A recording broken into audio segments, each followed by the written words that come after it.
Hello, listener, and welcome to Book 6, Chapter 4 of Bite-Sized Tales, the audio flash fiction podcast. A woman begins seeing the same figure in her waking life after a haunting dream of a triple-formed figure in a misty forest. What stalks her may not be a dream, but the beginning of her transformation.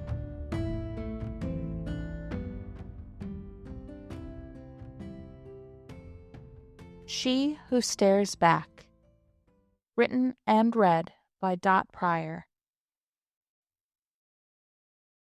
The dark woods surrounded me as I walked a path that forked in three directions. The mist that clung to the low bushes and felled trees made it impossible to see far enough down any direction to know where they led. I could go back, but when I tried to think of where I came from, I couldn't remember. The confusion made me dizzy, and I lost my orientation. A whispered hum radiated from behind me, and I jumped, spinning around to face whatever made the noise. Nothing.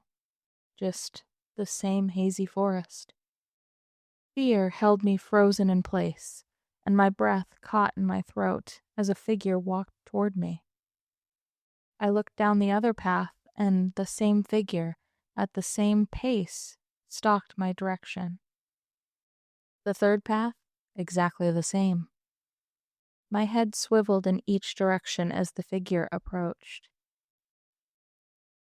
The silhouette stood with an eerie regale, as though she ruled the mist around her. Her pale skin radiated with an otherworldly luminescence, like moonlight reflecting against a still pond of water. Her hair flowed in pitch-black waves down her breasts and faded into silver curls that rested at her hips. The velvet robe she wore flowed into the ground and melted around her like a deep pool of tar, yet her movements seemed to float above the forest floor. Atop her head, several slender spokes jutted from an iron crown. As the three approached me, I struggled to understand what I was seeing. Their faces seemed to shift, sometimes looking like a young maiden, but at the same time her skin sagged and weathered like an old crone. It was unsettling, and once more that dizzying feeling overcame me. The woman who approached me directly reached for me and gently held my face in her cool hands. Her slender fingers held me in place as she pressed a kiss to my forehead. When she pulled back, she whispered to me in a language I couldn't understand, and I was suddenly falling, or flying, or thrown backwards.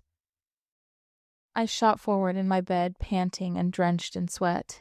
I took in the surroundings of my bedroom and came to reality, escaping the horror of that nightmare. I looked at the alarm clock on my nightstand. It was 3:27 a.m. My shoulders sagged and I sighed. Too early to be up, but there was no way I'd get back to sleep now. I slipped out of bed and draped my blanket around my shoulders. I looked back at my bed longingly and jealously sneered at the black cat sprawled out on the pillows. I walked to the bathroom and shrugged the blanket off before starting the shower. I just happened to catch my reflection out of my peripheral and gasped. It took a second for my eyes to adjust, but I could have sworn the woman from my dream was just next to me in my reflection. I pinched my eyes closed and took a deep breath before flashing them open to stare back at myself in the mirror. I sighed and whispered to the reflection, "You're losing it, Lena." I let the warm water rinse away the lingering fear and anxiety from the dream. I took my time and let the heat relax me. The shower steam filled the bathroom, and I carefully stepped out, wrapping my towel around me before standing in front of the vanity mirror once more. I quickly wiped my hand across the surface and jumped, nearly slipping backwards. There she was again, the woman from my dream, but this time she was my reflection. I clutched the towel around me and slid down to the floor, wrapping my arms tightly around my middle as I gasped for deeper breaths. Just breathe, Lena. Just breathe. Fuck. What is going on? I stood and confronted the mirror again. This time I recognized the dark curls spiraling around my face and over my shoulders. Freckles dotted across my cheeks and the bridge of my nose. Hazel eyes stared back at me, and I leaned forward, gripping the edge of the sink. Enough is enough. It was just a stupid dream. I went about the rest of my morning with the usual routine. Get dressed, feed the cat, make coffee, and leave for work. I arrived at the museum an hour earlier than the rest of the curator team. I was still only an assistant, but if I was going to make something of an anthropology degree, I needed to put in the hours.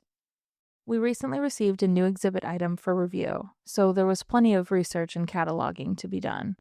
The museum acquired a collection of 7th century Grecian statues and figures, a few urns and plates, but namely the marble statuette of a triple-bodied goddess and 3 feminine figures linking hands around her bodice.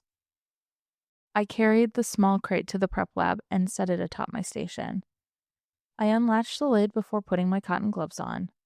The statuette was surrounded by packing materials, which I removed carefully and set to the side for repacking. At the center of the crate lay the exquisite marble figure. The morning and afternoon flew by. I cataloged 15 other pieces, but my mind kept circling back to the statuette. Fortunately, the majority of the other researchers are just as antisocial as I am, and I was able to escape the lab without so much as a hello, let alone an invite to another happy hour.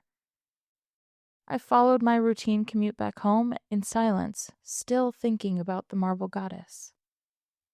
As I unlocked the front door of my apartment, only to be greeted by chirpy mews and a furry little void kitty brushing up against my ankles, I smiled and stepped around him into the room. I set my bag and jacket across the back of the living room chair and knelt down to scratch the top of his head. My evening consisted of the same mundane routine of dinner, some light scrolling, and getting myself ready for bed. I'm a simple creature of habit. I pulled back the duvet and slipped myself into bed, and Gail hopped in right after me, curling up around my feet. Good boy. Get some sleep, kitty. I yawned, and moments later, I was walking down a path in the dark, surrounded by woods.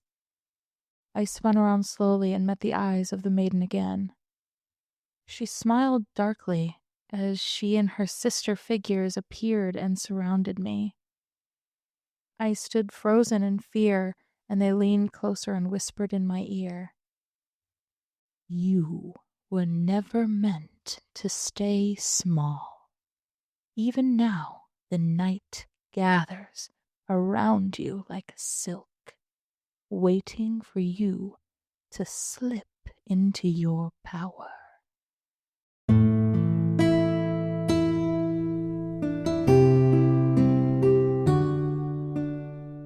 Author's note. I'm curious to see if any of you recognize who this is. I'm thinking that one listener may already know, but I would absolutely love your feedback and any responses to the story regarding the figures. I've always had kind of an affinity for mythology, so that'll be my only hint.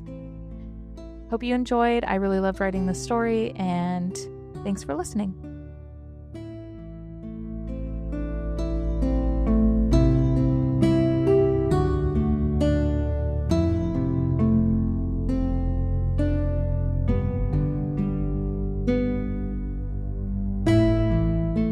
This chapter of Bite-Sized Tales has been brought to you under a Creative Commons Attribution, Non-Commercial, No Derivatives 4.0 International License.